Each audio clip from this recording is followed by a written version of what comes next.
इसी वजह से गिरफ्तारी हो गई है आनंद गिरी की। ये बड़ी जानकारी इस वक्त देते हुए अरविंद ओझा हमारे सहयोगी दिखाई दे रहे हैं। यकीनन शक की सुई आनंद गिरी के ऊपर ही मई के महीने में, आपको बता दें, जब विवाद काफी ज्यादा गहरा गया था, उसके बाद आनंद गिरी ने नरेंद्र गिरी से माफी मांगी थी, उनके पैरों में, चरणों में बैठकर, लिपट कर, जिसके बाद उन्होंने माफ कर दिया था। माना जा रहा था कि अब यहीं से मामला शांत हो गया, लेकिन दरअसल पर्दे के पीछे तो स्थिति जस की तस बनी हुई थी और इसी वजह से नतीजा इस रूप में निकलेगा किसी ने सोचा भी नहीं होगा। सीधे अब अपने खास मेहमानों का रुख कर लेते हुए महामंडलेश्वर स्वामी डॉक्टर उमाकांतानंद जी हमारे साथ जुड़े हुए हैं। उमाकांतानंद जी, अब सीधे आपके पास आते हुए, क्योंकि यहाँ पर किसी का भी मन इस बात को स्वीकार करने के लिए तैयार नहीं है कि इतना बड़ा कदम उठाया जा सकता है नरेंद्र गिरी की ओर से। आपको क्या लगता है, सुसाइड की थ्योरी पर बार बार सवाल खड़े किए जा रहे हैं यहाँ पर, और कहा जा रहा है कि इतना बड़ा कदम नरेंद्र गिरी नहीं उठा सकते थे। सच कैसे सामने आएगा फिर? सच तो जांच से ही आएगा, लेकिन हमारा अपना भी जो मन कहता है या विचार, क्योंकि वो आत्महत्या नहीं कर सकते ऐसा लगता है, क्योंकि वो बड़े मजबूत दिल के थे और उनका जो स्वभाव था वो इस तरह का नहीं था कि वो आत्महत्या कर ले। और सुनने के बाद, बाकी चीजों को देखने के बाद जो लगता है, एक तो पुलिस जांच कर रही है, उसके बाद ही सारा समझ में आएगा कि ये आत्महत्या है या हत्या है।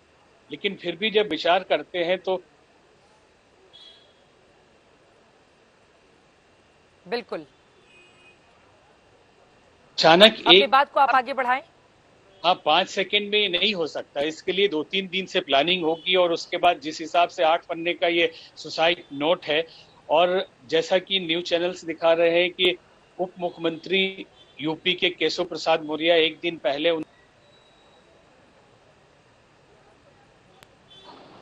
उनको उन्होंने प्रसाद दिया, तो अचानक एकदम ये हो नहीं सकता है। तो इसमें बहुत तरह की और भी गुंजाइश दिख रही है। एक तो लिखते थे, जो अभी लिखने और कम लिखने, अधिक लिखने की बातें हो रही है, तो हमारा अपना अनुमान है, 10-12 साल से संपर्क था, तो बहुत लिखने की आदत अधिक नहीं थी कि 10 पन्ना कोई लिखे। और सोच के सुसाइड करने के मनस्थिति में इतना लिखना थोड़ा कठिन पड़ेगा।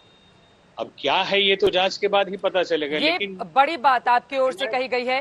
प्रमोद कृष्ण जी, अब इसी सवाल के साथ आपके पास आते हुए, क्योंकि यहाँ पर मेरी मुलाकात उन सज्जन से भी हुई जो उनकी चिट्ठियां लिखा करते थे।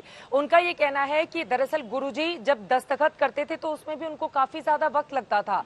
अगर ये स्थिति थी तो 7 पन्नों की इतनी लंबी चौड़ी चिट्ठी, जिसको वसीयतनामा के तौर पर भी देखा जा रहा है, क्या लिखा जा सकता है नरेंद्र गिरी जी की ओर से? यहाँ पर किस तरह के पेच आपको दिखाई दे रहे हैं?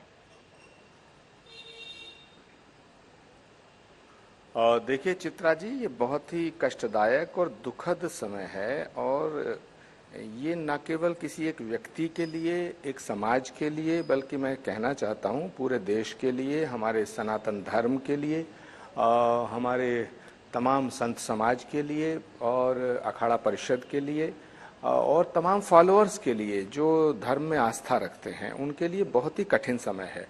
अब क्या हुआ उन परिस्थितियों में, कैसे उनके प्राण निकले, ये एक रहस्य जो है, ये तभी इसके ऊपर से पर्दा उठेगा जब जांच एजेंसियां अपनी जांच कंप्लीट करके आगे आएंगी। सवाल जो आपके मन में है वही मेरे मन में है, वही हमारे स्वामी जी बोल रहे थे उनके मन में है, वही राजू दास जी के मन में होगा, और वही इस देश के हर व्यक्ति के दिमाग में वो सवाल चल रहा है कि आखिर एक इतना सशक्त महात्मा, एक इतना संकल्पित महात्मा, एक इतना साधक महात्मा, जिसने पूरा जीवन धर्म के प्रति समर्पित किया, राष्ट्र के प्रति समर्पित किया, सनातन धर्म के तमाम अनेक पहलुओं में जिनसे गुजरते हुए उन्होंने अपना जीवन यापन किया, अखाड़ा परिषद के अध्यक्ष थे, और बड़े सुदुक्कड़ी भाषा में वो कभी कभी कहते कि क्षणे रुष्टा क्षणे तुष्टा। वो अगर किसी से नाराज भी होते थे तो उसको थोड़ी देर में माफ भी कर देते थे, और जब नाराज होते थे तो कुछ दिल में नहीं रखते थे, एकदम गरियाते थे, सदुक्कड़ी भाषा में बड़ी गाली गलौज भी कर देते थे। लेकिन प्रश्न ये पैदा होता है कि जो इस प्रकार का व्यक्ति है वो आत्महत्या नहीं करता।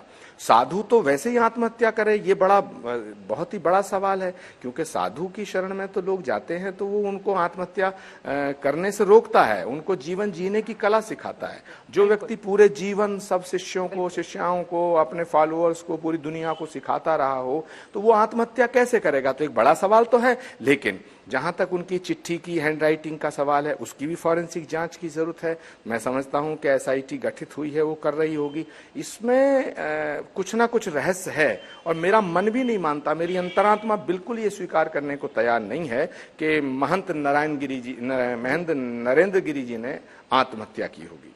मुझे इस पे यकीन नहीं हो रहा।